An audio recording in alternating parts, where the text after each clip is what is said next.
They say the fig trees of the outback are older than memory itself. Twisted limbs reaching wide like arms of ancestors long returned to dust. Their roots dig deep into red earth, older than maps, older than names.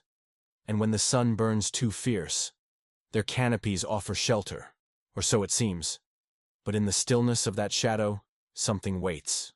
Something small, red, breathing slow. There's a whisper that travels with the wind through the dry bush, rustling leaves and dry grass, murmuring warnings in a language only the old ones remember.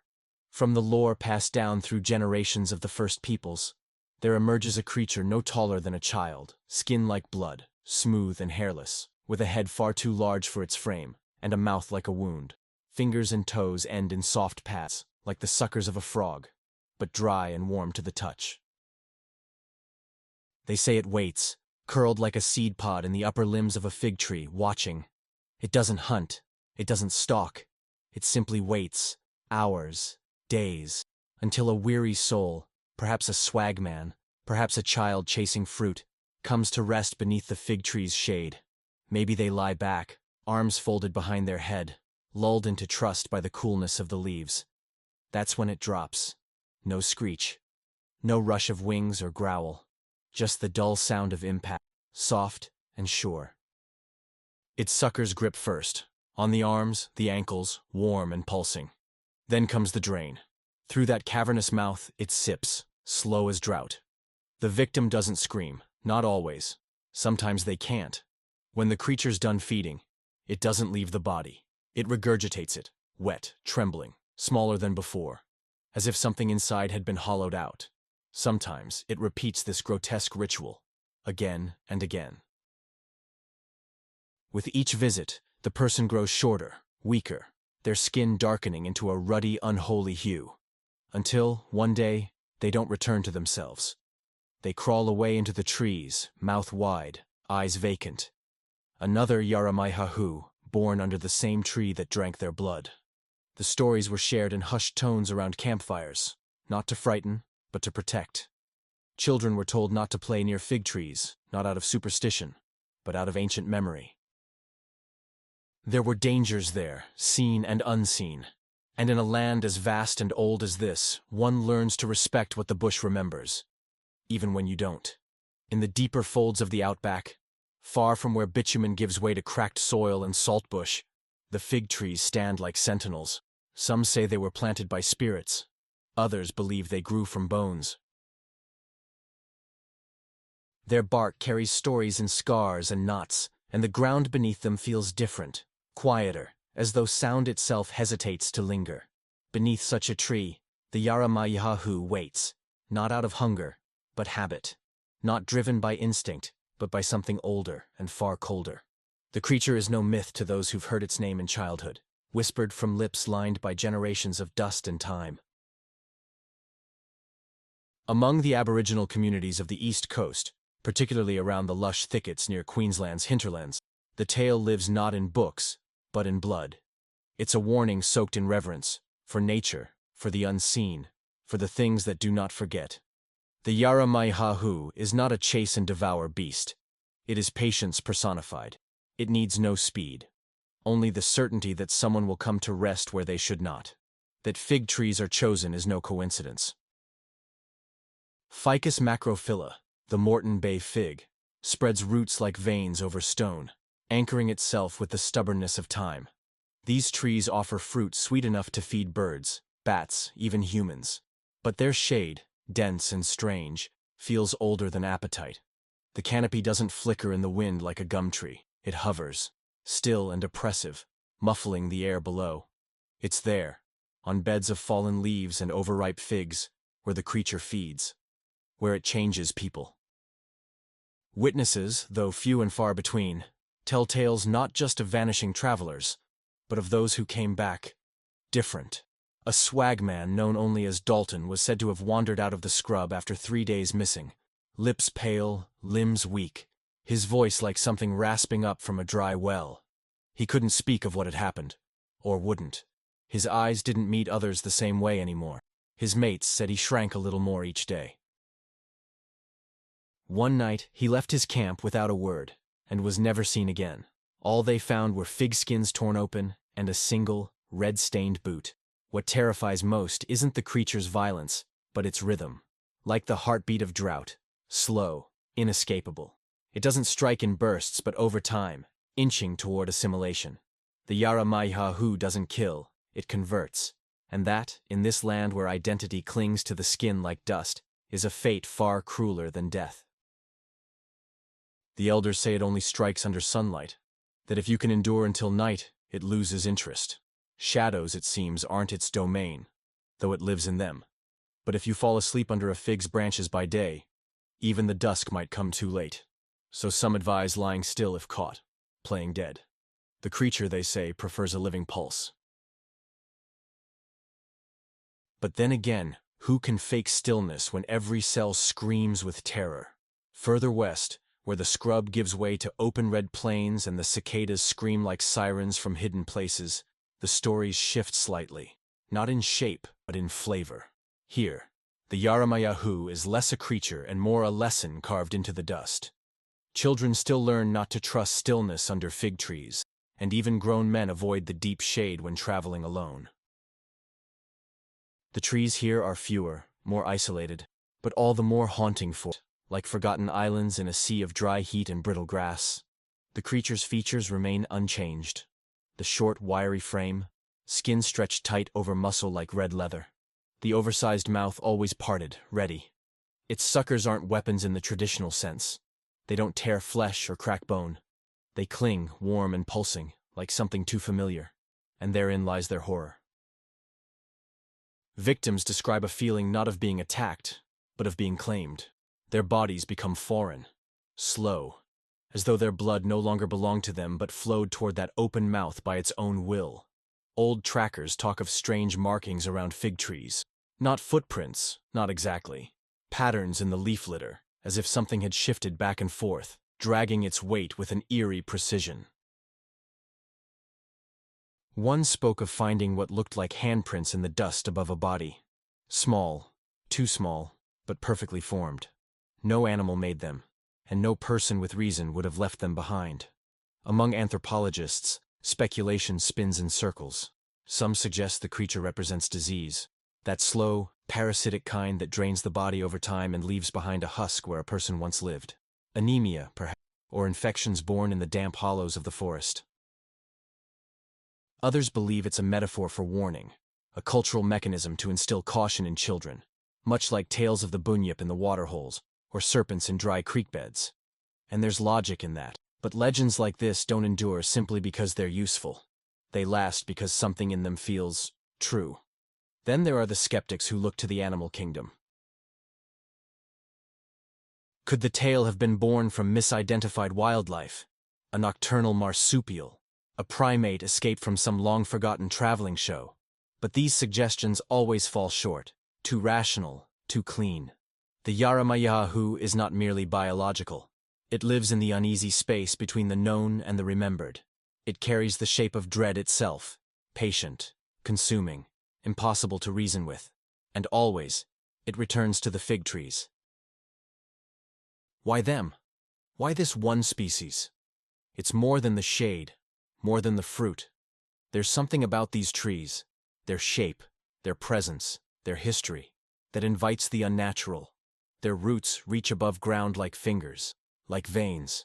Their bark peels in strange patterns, revealing pale underlayers. Their fruit, ripe and red, bleeds when opened.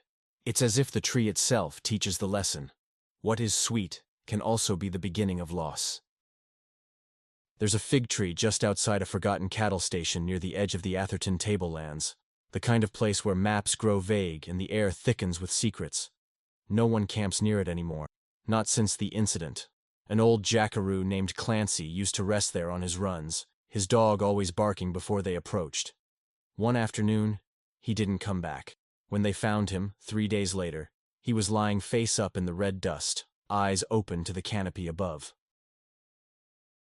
Alive, barely, but never the same again. His skin pale, tinged with a strange flush like a sunburn turned inward, his tongue swollen, his voice gone. He never spoke again, just sat, rocking slowly, whispering nonsense in the shade of any tree he was in. And on particularly hot days, he'd wander toward fig trees without realizing, as though drawn by something he couldn't resist. It wasn't until he vanished entirely, leaving only drag marks in the soil behind the shearing shed, that the stories began to crawl back out of the past. You see, the Yara-ma-yha-who isn't just a warning. It's a memory, carried in the land itself, and in the breath of those who remember. It waits in places where time folds in on itself, where the bush feels heavier, quieter, places where you begin to lose the sense of where your skin ends and the land begins. That's how it begins. The forgetting. First you forget the time, then your name feels wrong in your mouth, then your blood forgets which direction it's supposed to flow. Some say it's not a monster at all, but a spirit of the land's own vengeance, a form of justice for trespass, for arrogance, for wandering too far into sacred spaces without asking permission. The fig trees in that way might not be cursed, but sacred, and the Yara-ma-yha-who, their keeper. The slow, red retribution for those who forget their place in a world older than their bones. There's a part of the legend that seldom gets told, not out of secrecy, but out of discomfort. It's the idea that the transformation doesn't just happen on the outside. As the victim shrinks, as their skin reddens and their eyes widen, they begin to feel relief, as though the burden of identity lifts with each feeding, as if forgetting is its own kind of freedom. And that's the most terrifying part of all. For what if, just what if, they don't want to return? By the time a person's skin turns crimson and the words no longer find purchase on their tongue, it's already too late. The final stage isn't the loss of body but the surrender of will. The victim becomes something else, not simply altered but wholly reborn into the rhythm of the fig tree and its hidden dweller. No longer resisting, no longer remembering, just waiting, like the one before them. And the one before that. There are whispers among the elders that the transformation is not a punishment, but an invitation. That to become Yara-ma-yha-who is to merge with the dreaming of the land, not in peace, but in permanence. That each of these creatures was once a person who failed to heed the warnings, who laid their head too long beneath the limbs of a fig tree and listened too closely to the silence. They are the reminders. Not erased from history, but folded into it like creases in old leather. And the fig tree watches over them all. There's a tract of land near the Kimberley coast where the fig trees grow thick and low, close to the water's edge. The stories say this was once a place of passage, a site where spirit and body separated during the final journey. Now no one walks there at dusk. Not even the kangaroos linger. There the wind carries a different sound, a wet clicking, like a mouth too long open. And sometimes, only sometimes, a soft sigh, as if the tree itself is breathing. The zoologists and skeptics who come searching for evidence find nothing. No prints, no hair samples, no DNA. They see a tree and declare it safe. But the bushfolk don't argue. They simply nod and walk a wide circle around the roots. Because they know, the Outback doesn't play by the rules of cities or science. It keeps its truths beneath bark and bone, and it doesn't need to prove itself to the curious. Especially not when the curious never return. There was once a camera crew, back in the early 90s, that set out to film a segment on Aboriginal myths and legends for a foreign documentary. They pitched their tents near an ancient fig tree at the edge of an escarpment. The footage recovered days later was never aired. Silent, out of focus. The sound distorted by wind, or maybe something else. Just leaves trembling, tent flaps open, fruit half-eaten and scattered like something had been feeding. No bodies, no notes, just absence. Since then, only one of the locals, an old woman with eyes like smoke, agreed to speak on the matter. She said this and nothing more. They weren't taken, they were offered, and the tree accepted. The Outback is not kind to those who don't listen. It does not scream its warnings. It whispers them. In shadows, in the hush before dusk, in the taste of dust that lingers on your tongue longer than it should, and in the way the fig tree's leaves don't rustle like others. They shift with purpose, like breath held in a throat too afraid to exhale. You can tell which fig trees hold the weight of the old stories. They stand too still, too quiet. They feel watched. Some have tried to cut them down. Men with chainsaws, emboldened by beer and bravado, thinking they could erase the past with fuel and steel. None succeeded. Blades dulled, engines failed, and one, a man named Reese, young and too proud for his own skin, disappeared mid-swing. 1 second he was there, the next, only the vibration of metal dropped in the dirt, and a rope of crimson fig pulp trailing from the trunk to nowhere. They searched, of course, but the tree stood there, as it always had, silent, unchanged. This is the lesson that keeps returning like heat mirages on the horizon. Not everything needs to be understood. Some things are simply endured. The Yara-ma-yha-who is not a creature to be caught or killed. It's not even a creature in the way we know them. It's a function, a rhythm, a hunger built into the fabric of the land, ancient and circular, and it waits. There are patterns to its hunger, though. Observations passed down in whispers. It feeds during the day, perhaps because the fig tree, its sanctuary, thrives under the harshness of light, or perhaps because light lulls its prey into false security. But when night falls, something changes. The tree closes in. The creature retreats. Maybe out of instinct, or maybe out of deference to things even older than it, things that move in the dark and demand silence. A few brave souls, or foolish ones, depending on how you view courage, have tested the legend. Slept beneath the fig trees with cameras trained above, sensors strapped to limbs. Most woke without incident. One didn't. Her tent was untouched, her gear intact, but she was gone, and the only thing they found was a voice recorder still running, still crackling, whispering what sounded like breathing, wet and slow, interspersed with a low hum, almost a lullaby. They played the tape for linguists. No language matched, but one elder said it was a song for making things forget. The woman's name was Elle. Her sister still comes out every year on the same date, lays down a piece of red cloth and half a fig at the base of the same tree. She never stays long. Not all confessions are spoken. Some are etched into the soil, left behind in patterns only the land knows how to read. And the Outback, ancient and enduring, holds every story ever whispered into its dust. The Yara-ma-yha-who, for all its grotesque nature, is one of its quietest echoes, a hush in a place that has seen too much to shout. Among the Yolngu of Arnhem Land and the Bundjalung of New South Wales, fig trees carry deep spiritual meaning. They are places of birth, death, transition, gateways between what is seen and what is not. To rest beneath them without understanding is to trespass, and to trespass is to invite consequence. That is where the creature comes in, not as a demon, not even as a warning, but as a boundary, living in red, a creature of transformation. It's said that once, long before names were carved onto this land by colonists and compasses, there was a boy who defied his elders. He entered a sacred grove where fig trees grew in a spiral pattern, like a dream coiled into the earth. He lay beneath one, laughing at the wind. When he returned to his camp that night, he didn't speak. By morning, he was gone, save for a red smear in the dust that led back to the trees. The elders said he had joined the old ones, not the ancestors, but the watchers, the ones who feed, who wait, who never leave. This isn't a creature that roams. It doesn't follow its victims beyond the reach of its canopy. That's part of the terror. You must come to it, of your own accord, and once you do, it's already inside you, not in body, but in thought. You'll see flashes in the corner of your eyes, something short, red, watching.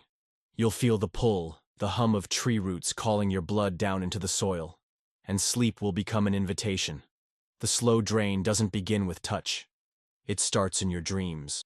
The fig tree appears again and again, its fruit swelling, splitting, spilling red. And from its highest branch, something drops, weightless, grinning. You wake up cold, your limbs heavy, the world just slightly off kilter. That's how the process begins. The feeding doesn't require proximity anymore, only permission. And once you give in, once your body stops fighting, your memories loosen their grip. You'll feel it. The calm. The sweet, terrible calm of forgetting who you were, and letting something else wear your skin. They say that final stage isn't pain, it's peace. And that's the most haunting part. Some reckon it's better to face a beast with claws and teeth than one that waits with silence and patience. At least the first kind gives you a chance to run. But the Yara-ma-yha-who doesn't chase. It doesn't rush. It doesn't need to. It thrives in your choice. The moment you sit beneath its fig tree, the second you let your guard down. That's all the permission it requires. There was a story passed through the drinkers at the back bar of an old pub in Catherine, the kind with walls stained from sweat and time, and stools that never got cold. A young stockman, new to the territory, went missing after setting up camp alone beneath a large fig on the edge of the bush. He'd laughed at the warnings, called them fairy tales, said he'd piss on the roots just to prove a point. They found his pack still zipped, firewood untouched, and a half-eaten fig placed carefully on his sleeping bag, as if offered back in trade, or warning. The bartender, an old salt with a face like dry bark, just shook his head when the story was told. Said only this: don't take food from the fig trees, not even if it falls at your feet, especially not then. These tales aren't confined to one place, one people. They're stitched through the continent like veins beneath skin. Different names, different forms, but always the fig tree, always the watching, the feeding, the change. Some tell of travelers who came home shorter, redder, quieter. Others of children who stopped speaking after wandering too close to the roots. Their eyes wide, unblinking, their mouths twitching at nothing. And some speak of those who return years later, looking familiar but wrong, voices just off, their gait uneven, like puppets with invisible strings. These returnees rarely stay long. They drift back into the bush eventually, back toward the trees, as though something out there still calls them home. One theory, whispered among fringe researchers and dismissed by mainstream scholars, is that the Yara-ma-yha-who represents a kind of psychic infection, an ancient consciousness bound to specific flora. Not alive, not dead, but persistent. A presence. It sees through the fig trees. It moves through them. And the red ones, the changed ones, are its emissaries, or its offspring. They wait, not with hunger, but with certainty. By the time the truth is close enough to touch, most folk have already crossed the point of return. That's the nature of the Yara-ma-yha-who. It doesn't lunge. It doesn't roar. It seeps in, through the shade, through the breath, through the lull of the wind and fig leaves that sound just enough like your own thoughts to go unnoticed, until they're not your thoughts anymore, and the fig tree, always, is complicit. There's a stretch of land in central Queensland where fig trees cluster too tightly for the soil they stand on. No birds nest there, no wallabies pass through. Locals call it the Red Hollow. GPS signals stutter there, compasses spin. Once, a hiker named Adeline documented her entire solo journey. Photos, logs, voice notes. Her last entry was a whisper, barely audible. It's smaller than I thought, but I think it sees me. When they found her gear weeks later, everything was accounted for, except her. In one photo, blurry and nearly overexposed by the harsh sunlight, a shape hangs mid-air between the branches. Red, barely the size of a child, but the mouth, impossibly wide, curved into something not quite a smile. Those who know the land best, rangers, bush medics, the elders, won't go near that grove without speaking first. Not to each other, but to the tree. A soft chant, old words, asking for passage or forgiveness. Or both. You see, this isn't just a legend. It's a kind of ecology, a spiritual symbiosis. The fig tree feeds the forest. Birds, bats, mammals all thrive on its fruit. But the Yara-ma-yha-who feeds on us.